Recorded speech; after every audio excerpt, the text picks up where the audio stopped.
नमस्कार. आपल्या कलाविष्कार इलेक्ट्रॉनिक मीडियामध्ये सर्वांचं सहर्ष स्वागत.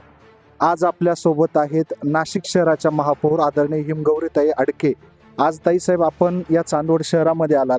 एकंदरीत आपण पक्षाच्या सत्कार समारंभाच्या आभारावेळी देखील मनोगत व्यक्त केलं. या ठिकाणी SNGB कॉलेजमध्ये देखील मनोगत व्यक्त करताना एक बाब आपण आवर्जून उल्लेख केला, तो म्हणजे माहेरचा सत्कार. एकंदरीत आज आपण चांदवडमध्ये आल्यानंतर एकंदरीत आपल्याला काय वाटतंय?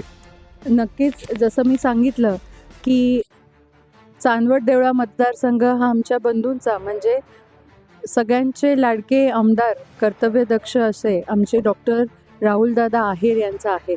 आणि जेव्हा इथला सत्कार स्वीकारते तर नक्की तो माहेरचा सत्कार आहे.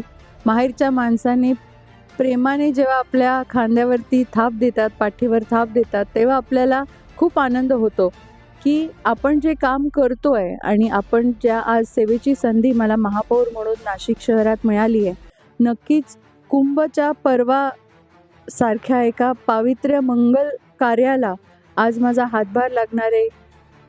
अतिशय मी ऋणी आहे पक्षाची. भारतीय जनता पक्षाने मला ही सेवेची संधी दिली आणि अशा पर्व काळात चांगली कामं सेवेची आणि नाशिक शहराच्या विकासाची, जसं नाशिक शहराचा विकास होईल त्याचबरोबर आपल्या उत्तर महाराष्ट्राचे जी आजूबाजूचे गावं आहेत, शहरं आहेत, तालुके आहेत, त्यांच्या देखील युवांसाठी चांगलं काम नाशिकमध्ये उभं राहील.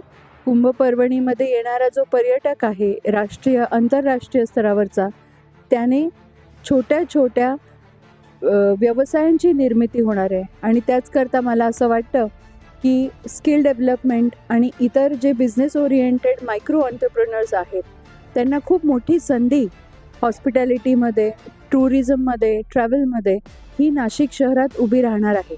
आणि त्याचकरता सगळा जो युवक आहे आणि महिला आहेत त्यांना देखील इथे, जसं आपल्याकडे खाद्य संस्कृती खानदेशी आहे, तर या निमित्ताने येणाऱ्या भारतातल्या देखील आणि भारतात परदेशात जे असणार आहेत त्यांना आपल्या खाद्यसंस्कृतीची देखील ओळख होईल, संस्कारांची ओळख होणार आहे.